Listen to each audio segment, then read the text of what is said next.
Hey there, I am back with my library book haul that I said I was going to do over the weekend, and it's not that I forgot, I didn't plan accordingly, so I figured, hey, while I'm on my lunch break, I will go ahead and share these with you. It is a total of 7 that I checked out. I did go with a list, I did go prepared, I was in and out in 10 minutes, no browsing. There was only this one that was not on my list of books to get. There was another, The Homecoming by Cynthia Voigt, that I'm doing for middle grade March. I wanted to have a physical copy to read, but realized that it wasn't in the YA section. It was downstairs in the children's section, and I didn't want to be that weirdo that was down in the children's section getting a children's book. I'm sure they would not have cared, but no, I didn't want to do that. So it's on Scribd. I'll read it the ebook. It'll be fine. But this was my one impulse checkout, just because it was over in the section. It's kind of like their spotlight, their whatever. So it's not new. It came out in 2017, but it's all a game. The history of board games from Monopoly to Settlers of Catan. Is that how you say it? I don't know. I don't know the game. But it has, I thumbed through the chapters. It has a whole bunch of different Tomb Raiders and Lost Games of the Ancients, chess, backgammon. So it kind of goes through historically when these things were popular up to I don't know, like the falling out of board games. Like they're not popular. Like I would get together with my cousin and we would play Chinese checkers. My uncle always would beat the pants off of us. Chinese checkers. We would do like Yahtzee, which isn't technically a board game, but I consider it in that same genre. We would sometimes do Sorry, Uno. Like Yahtzee and Uno were what we could sit for hours and hours and hours and play and just chit chat. And it was so fun. And we haven't done that in years. Like, she lives far away. She would just come in. It's just one of those things I miss. But it'd be interesting to see the history of all of the board games. And then this one, I read all of one chapter last night, so it may be my book to read. We'll see. This is my just plain bookmark. But it is Sunflower Sisters by Martha Hall Kelly.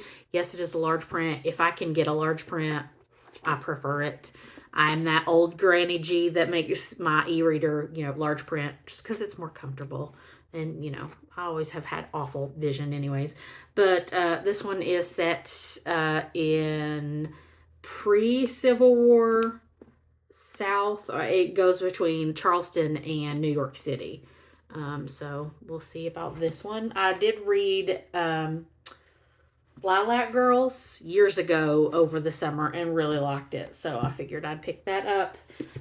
This one, I don't know. I may end up just listening to the audio for it to chug along. But Friends, Lovers, and the Big Terrible Thing, Matthew Perry. I don't have any particular strong emotions about Matthew Perry. Yes, I watched Friends when it was originally on air and, in syndication, and we'll see what he has to say. Season of the Dragonflies. I had this on my wish list, on the library's website wish list. This one is kind of I don't want to say it's practical magic kind of thing, but it has not really. I don't want to read it to you and bore you to death, but it's perfume, fragrance, kind of going back from one of those divorces, leaving your Blue Ridge Mountain home to go to New York City and finding your way back, and one of those finding yourself kind of books. This one I saw on somebody's, either their Instagram or their BookTube. Could have been, I don't think it was Book Talk. I have the butchering art by her, but I have not read it. So I may have to find it and pull it out. But it's The Facemaker, A Visionary Surgeon's Battle to Mend the Disfigured Soldiers of World War I by Lindsay Fitzharris. Nonfiction. It's pretty self-explanatory. Nonfiction on plastic surgery. And I have had plastic surgery in my life whenever I was, sometimes you can see it depending on the light. That's the most you'll probably see. It's all kind of hidden under my glasses. But when I was 3, I went to feed the neighbor's dog, and I don't know if I stepped on its paw or if it was just not the nicest dog. I'm too young to know. My mom is no longer with us to be able to ask her, but it laid my face open. And so for a 3-year-old, it was the whole side of my face.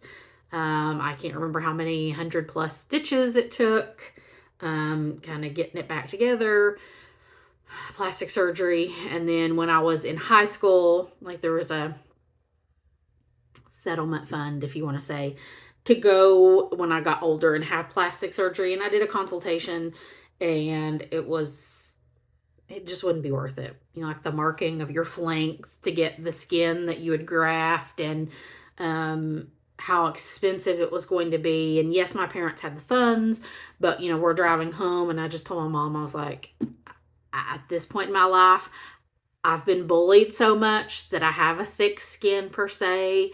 I don't care what anybody says to me anymore. It's not worth spending all that money, and who knows how it would turn out. I'm fine with it. I don't see it really ever when I look in the mirror. My husband doesn't see it. He actually kind of thinks it's cool. Like, I don't know. It doesn't make me dangerous. I'm not that kind of person, but yeah, that happened to me as a child, and there was some pretty intense bullying on that from strangers too. I remember, the whispers, or somebody loudly saying at the Brown Walmart. I say the Brown Walmart because that was before it got all big and super center. Um, saying loudly, an adult, "What's wrong with her face?" It's a face. It happens to not be like your face, but whatever. So I don't, nobody has said anything about it in a very long time, just because it has faded. I mean, if I took my glasses off, you would full on see that it's I don't care anymore. But roundabout plastic surgery. We'll move on. Then we have The Seamstress of New Orleans by Diane McPhail. This one is a historical 1900, pretty self-explanatory, about a seamstress in New Orleans who makes gowns for Mardi Gras. So it's timely. I should read it right now.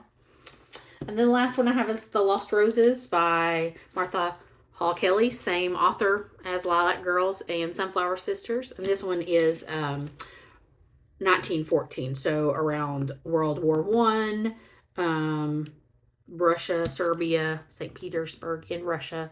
So this one will be different than the other one, but still her same writing style.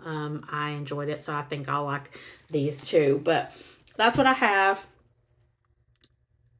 I will go ahead and get into Sunflower Sisters, and then somehow work on my middle grade March and my March Mystery Madness.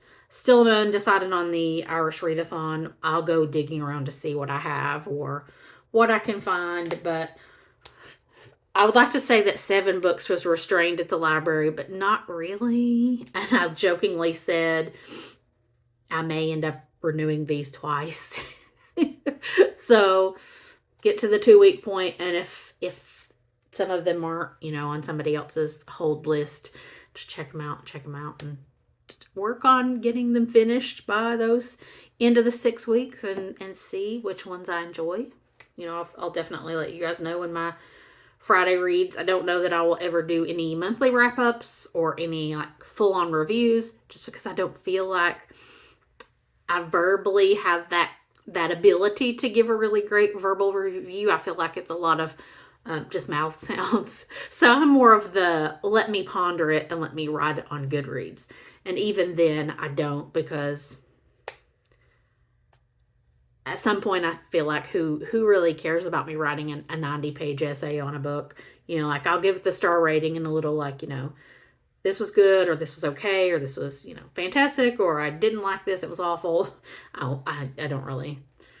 It's more so, this is not for me. So I can't say that you'll ever see any full-on book reviews unless it's something outstanding, but that's it. If you've read any of these, let me know. If you plan on reading any of them, let me know.